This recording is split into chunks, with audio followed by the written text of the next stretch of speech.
नमस्कार, आप देख रहे हैं न्यूज 18। मैं हूं आपके साथ मेनका चौधरी। शाम के 7:30 बज रहे हैं। बात उत्तराखंड की होगी और सबसे पहले जो बड़ी खबर आ रही है, सल्ट उपचुनाव के लिए बीजेपी ने जो सूची जारी की है, इस सूची में 30 स्टार प्रचारकों के नाम शामिल हैं। लेकिन जो सबसे चौंकाने वाला फैसला है वो है पूर्व सीएम त्रिवेंद्र सिंह रावत का नाम इस सूची में ना होना।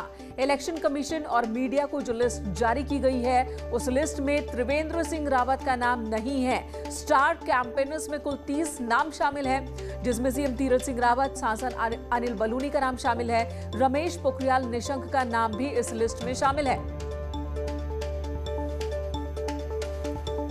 सुनील हमारे सहयोगी इस वक्त हमारे साथ जुड़े हैं। सुनील, इस फैसले को चौंकाने वाला कहा जाए या न कहा जाए, कल तक जो आपका मुख्यमंत्री था, आज उसका नाम स्टार प्रचारक के लिस्ट में भी नहीं।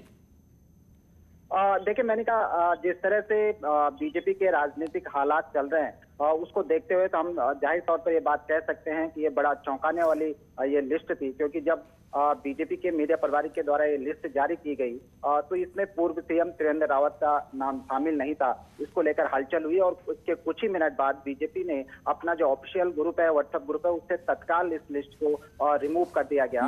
अभी 7:22 पर बीजेपी के जो प्रदेश मीडिया प्रभारी हैं, उनकी ओर से फिर एक संशोधन जरूर आया है कि पूर्व सीएम विजय बहुगुणा से लेकर पूर्व सीएम त्रिवेंद्र सिंह रावत का नाम त्रुटिवश लिस्ट से छूट गया। लेकिन मैंने कहा जिस तरह से हम देखते हैं कि ये लिस्ट दिल्ली से जारी हुई है, दिल्ली में जो बीजेपी के राष्ट्रीय महासचिव हैं, जो राष्ट्रीय कार्यालय के प्रभारी हैं, उन्होंने इलेक्शन कमीशन ऑफ इंडिया को जो लिस्ट दी है 30 स्टार प्रचारकों की, उसमें ये दोनों नाम, चाहे वो त्रिवेंद्र सिंह रावत हो या विजय बहुगुणा, इनके नाम शामिल नहीं है। अभी दिल्ली की ओर से इसमें कोई स्पष्टीकरण नहीं आया है, जबकि बीजेपी के जो प्रदेश मीडिया प्रभारी उनकी ओर से स्पष्टीकरण दिया गया है। जी सुनील, धन्यवाद इस वक्त पूरी जानकारी देने के लिए। तो विजय बहुगुणा पूर्व मुख्यमंत्री और त्रिवेंद्र सिंह रावत पूर्व मुख्यमंत्री, इन दोनों के ही नाम इस स्टार प्रचारकों की लिस्ट में नहीं है।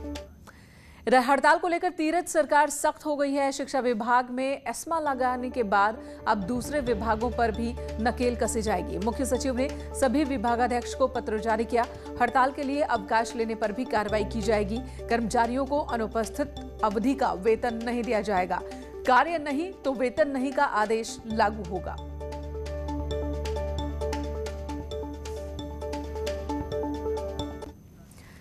देहरादून से खबर, जहां पर 14 सूत्री मांगों को लेकर अब बिजली कर्मचारी एक बार फिर हड़ताल की तैयारी में हैं। बिजली कर्मचारियों का कहना है कि अगर सरकार जल्द ही साल 2017 में हुए समझौते पर कोई ठोस कदम नहीं उठाती तो ऊर्जा कर्मचारी 28 मई से हड़ताल पर रहेंगे। आपको बता दें, बिजली कर्मचारी अपनी 14 मांगों को लेकर साल 2017 में भी हड़ताल पर बैठे थे, जिसके बाद कर्मचारी संगठन, शासन और सरकार के बीच एक समझौता हुआ था, जिस समझौते के बाद कर्मचारी हड़ताल से लौटे थे। लेकिन 3 साल बीत जाने के बाद भी उस समझौते पर कोई कदम नहीं उठाया गया, जिस वजह से ही कर्मचारियों में नाराजगी है। देखिए, मांगे वही हैं। हमारे साथ आज से 3 साल पहले 22/12/2017 को शासन ने माननीय मुख्यमंत्री जी के कहने पर जो है एक समझौता किया था, और 22/12/2017 के बाद आज तक भी समस्याएं एज इट इज़ हैं, किसी पे भी कोई कार्रवाई नहीं हुई है, इसलिए एजिटेशन का प्रोग्राम। इधर हरिद्वार कुंभ मेले की तैयारी पूरी हो चुकी है। कल से महाकुंभ की शुरुआत होगी, जिसे लेकर उत्तराखंड सरकार ने कोरोना की नई गाइडलाइंस जारी कर दी है, जिसमें 12 राज्यों से उत्तराखंड आने के लिए आपको कोविड नेगेटिव रिपोर्ट लेकर आना होगा। अगर ऐसा नहीं है तो फिर आपको महाकुंभ मेले में शामिल होने का मौका नहीं मिलेगा। साथ ही सरकार ने लोगों से अपील की है कि 60 साल से ऊपर वाले और 10 साल से कम उम्र के बच्चों के साथ गर्भवती महिलाएं संक्रमण को देखते हुए निकलने से बचें। कुंभ को लेकर जारी गाइडलाइंस आज रात से लागू हो जाएंगी। वहीं बॉर्डर पर भी सुरक्षा के इंतजाम कड़े कर दिए गए हैं।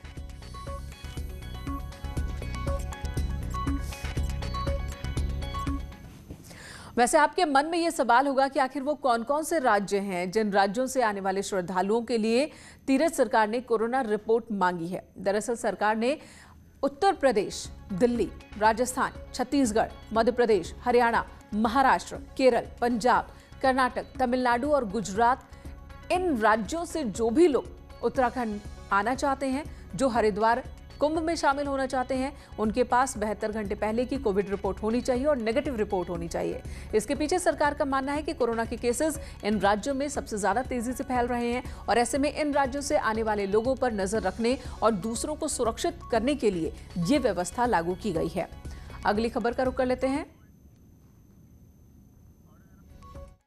देश है कि सबसे अधिक खतरा उनको है कि आने वाले तो संक्रमण लेके आएंगे और चले जाएंगे। और कल से शुरू होने वाले महाकुंभ को लेकर पुलिस ने भी तैयारियां तेज कर दी हैं। डीजीपी अशोक कुमार का कहना है कि इस महाकुंभ में पहली बार सोमवती अमावस्या का दिन भी आ रहा है, जिसमें पुलिस मानकर चल रही है कि इस दिन करीब 1 करोड़ श्रद्धालु हरिद्वार पहुंच सकते हैं। पुलिस ने पूरे इंतजाम कर लिए हैं। डीजीपी ने कहा कि बॉर्डर पर रैंडमली श्रद्धालुओं की चेकिंग भी की जाएगी। तो बड़ी भीड़ की तैयारी है और इस बार क्या हुआ, बाई चांस जो हमेशा नहीं होता है, 12वें साल में कुंभ आता है तो कभी भी कुंभ के साथ सोमवती अमावस्या नहीं जोड़ती। इस बार ही वो दिन ऐसा पड़ गया कि अमावस्या 12 अप्रैल को पड़ रही है और वो सोमवार भी है, तो इसलिए वो भी एक बड़ा महात्म्य वाला दिन माना जाता है, तो इसलिए हमें डबल शाही स्नान पड़ रहा है। और इसी बीच हाईकोर्ट ने बड़ा आदेश दिया है। हाईकोर्ट ने सरकार को आदेश दिया कि हर दिन कुंभ में 50,000 कोरोना टेस्ट होने चाहिए। कुंभ मेला क्षेत्र में ये टेस्ट किए जाएं। कोर्ट ने अपने आदेश में कहा कि मेला घाटों के अलावा पार्किंग में भी मोबाइल चिकित्सा वाहन तैनात किए जाएं। साथ ही श्रद्धालुओं को चिकित्सा सुविधा आसानी से मिल सके, इसकी पूरी कोशिश हो। कोर्ट ने अपने आदेश में साफ किया कि अगर श्रद्धालुओं ने कोरोना वैक्सीन की पहली डोज ले ली है तब भी उनके पास कोरोना की नेगेटिव रिपोर्ट होनी चाहिए। कुंभ कार्यों को पूरा करने का कोर्ट ने आदेश जारी किया और साथ ही कहा कि 13 अप्रैल तक रिपोर्ट कोर्ट में फाइल करें। इस मामले पर अब 15 अप्रैल को सुनवाई होगी। हाईकोर्ट ने सरकार से 13 अप्रैल तक रिपोर्ट तलब की है। जो कोविड-19 नेगेटिव रिपोर्ट लाने के लिए जो एसओपी सेंट्रल गवर्नमेंट ने डायरेक्ट किया है, उसकी कंप्लायंस के लिए अधिक से अधिक कोविड के टेस्ट कराए जाए और 50,000 लोगों का at least per day Kumbh Mela area में टेस्ट किया जाए, इसके लिए कोर्ट ने। और अब आपको बताते हैं कि आखिर उत्तराखंड में कोरोना अपडेट है क्या। बीते 24 घंटे में राज्य में 293 कोरोना के पॉजिटिव केस सामने आ चुके हैं, जिसमें 60% अकेले देहरादून से हैं। देहरादून से 171, हरिद्वार से 70 कोरोना के नए मामले सामने आए। कोविड से मौत की अगर हम बात करें तो कोविड से बीते 24 घंटे में 4 मरीजों की मौत हो चुकी है। इधर टिहरी जिले के ताज होटल में कोरोना के मामले आने के बाद प्रशासन और स्वास्थ्य विभाग एंट्री पॉइंट्स पर स्क्रीनिंग और सैंपलिंग बढ़ाने के दावे कर रहा है, लेकिन नई टिहरी शहर के एंट्री पॉइंट पर न तो कहीं पर भी पुलिस चेकपोस्ट पर ही कोई चेकिंग हो रही है और न ही कोई स्वास्थ्य विभाग का कर्मचारी ही कहीं पर तैनात नजर आ रहा है। अगली खबर का रुख कर लेते हैं। यहां रामनगर में उस वक्त हड़कंप मच गया जब एनडीपीएस एक्ट के 3 आरोपी कोरोना पॉजिटिव पाए गए। बताया ये जा रहा है कि पुलिस ने नशे का कारोबार में लिप्त 2 लोगों को खताड़ी और एक को गूलर घट्टे से गिरफ्तार किया था। इन्हें जब कोर्ट में पेश किया जाना था तब इनके सैंपल लिए गए जो कि कोरोना पॉजिटिव पाए गए। कोतवाली से 3 कैदी भेजे गए थे हमारे पास जो एनडीपीएस एक्ट में है। उनका रैपिड एंटीजन टेस्ट किया था कोर्ट में पेशी से पहले और वो तीनों ही पॉजिटिव आए हैं। हमने कोतवाली में इसकी सूचना दे दी है और वो अपने उच्च अधिकारियों से इसी के विषय में बात करेंगे और जैसे उनके निर्देश होंगे उसी हिसाब से होगा। हमारे यहाँ पे एएसटीसी कानिया है कोविड केयर सेंटर, और नहीं तो सुशीला तिवारी में जो अलग वार्ड है उनके लिए, वहाँ पे उनको शिफ्ट करा देंगे। और उत्तराखंड में कल से 45 साल से ज्यादा उम्र के लोगों को वैक्सीन भी लगाई जाएगी और इसके लिए 29 लाख लोगों ने रजिस्ट्रेशन कराया है। तो वैक्सीनेशन का काम तेजी से चल रहा है। कल से 45 साल से ऊपर के लोगों को वैक्सीनेशन किया जाएगा। है जो उतने लोगों को हम लगाना है और हमारे जो हैं 346 सेशंस हमारे लगे हुए हैं। हमारी टीम सब डिप्यूट पहले से है, तो हमारी तैयारियां इस हेतु पहले से हो रही थी और वो चली रही है हमारी। कोरोना संक्रमण को लेकर अलर्ट रहने की जरूरत है। अगर आप वैक्सीन की दोनों डोज ले चुके हैं तो भी ये सोचकर मत चलिए कि कोरोना आपको नहीं हो सकता। आप इसके बाद भी कोरोना संक्रमण की चपेट में आ सकते हैं। फर्क सिर्फ इतना होगा कि वायरस की घातकता कम होगी, यानी कि इससे आपका शरीर कम अफेक्टेड होगा। ये कहना है स्वास्थ्य महानिदेशक तृप्ति बहुगुणा का। नहीं, सेकेंड डोज लगने के यदि 15 दिन के अंदर हो सकता है। मैं फिर बोल रही हूँ कि वैक्सीन लगने के बाद कोविड हो सकता है, सीवियरिटी कम हो सकती है। जो इसकी फैटिलिटी होती है ना, जो गंभीर परिणाम हो वो उसमें आपको मतलब हल्के ढंग से होगा, वो बस वो ये है। उधर कोटद्वार में कोरोना के बढ़ते मामलों के बाद स्वास्थ्य विभाग यहां पर भी अलर्ट मोड पर आ चुका है। बेस हॉस्पिटल में 115 कोरोना पॉजिटिव केसेस सामने आए। स्वास्थ्य विभाग ने बढ़ते मामले को लेकर अब टेस्टिंग की संख्या बढ़ा दी है। वैक्सीनेशन पर भी ज्यादा ध्यान दिया जा रहा है। जो है गवर्नमेंट चैनल के माध्यम से हमको अवगत कराया गया है कि आप हाई अलर्ट पे आ जाइए क्योंकि केस बढ़ रहे हैं। तो इस क्रम में हमने जो है फिर हमने जांचों की संख्या भी जैसे हमने सब अवेयर किया तो जांचों की संख्या भी हमने बढ़ाई है।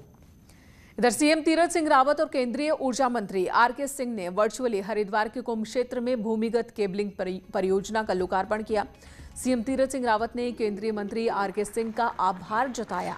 सीएम ने हरिद्वार की विद्युत लाइनों को केबल के माध्यम से भूमिगत किए जाने के लिए भारत सरकार की ओर से 388 करोड़ की धनराशि स्वीकृत करने पर भी आभार जताया। सीएम ने कहा कि इस भूमिगत केबलिंग परियोजना के लोकार्पण से कुंभ क्षेत्र में बिजली की आपूर्ति में अब कोई बाधा नहीं होगी। रिकॉर्ड 1 साल 10 महीने में कोविड के बावजूद भी कार्यक्रम करा गया। इसमें लाभ तो ऑफ कोर्स ये रहेगा कि AT&C लॉसेस कम रहेंगे हरिद्वार में जो कमर्शियल लॉसेस होते हैं। इसके अलावा पावर रिलायबिलिटी, बिजली की आपूर्ति हमारी बेहतर होएगी। पूरे निगम क्षेत्र में हम लेकर चले थे। निगम क्षेत्र में भी थोड़ा अभी नहीं हो पाया। अभी केवल अगर कहें तो हरिद्वार शहर के जो कुछ वार्ड हैं उनमें हुआ है, पूरा नहीं हुआ है, लेकिन आने वाले समय में पूरा लेंगे।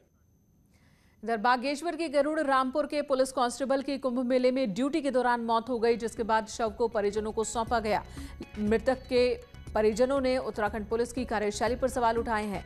परिजनों का कहना है कि मृतक पुलिसकर्मी के साथ सम्मान नहीं किया गया और पुलिसकर्मी को शव बिस्तरबंद में लपेटकर उसके घर भेज दिया गया। शव की हालत ऐसी हो गई कि परिजन उसके शव के अंतिम दर्शन भी नहीं कर पाए।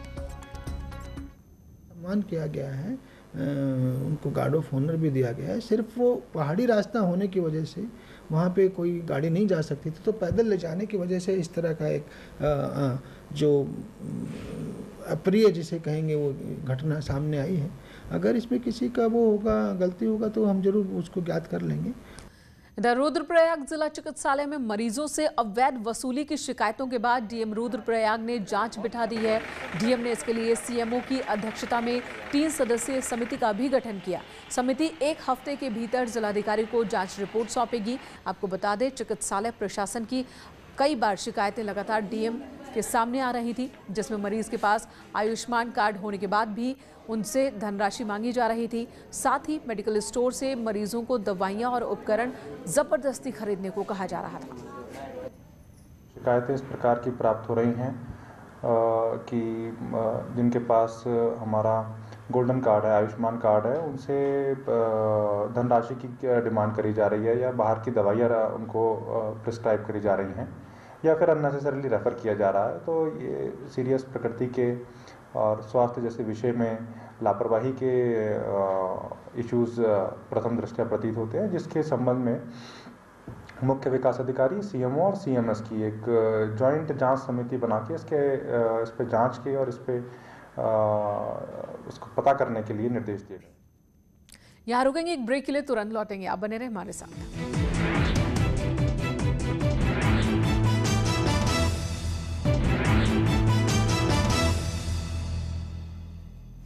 नगर निगम देहरादून ने हाउस टैक्स जमा करने की तिथि को बढ़ाते हुए 31 मार्च तक किया था।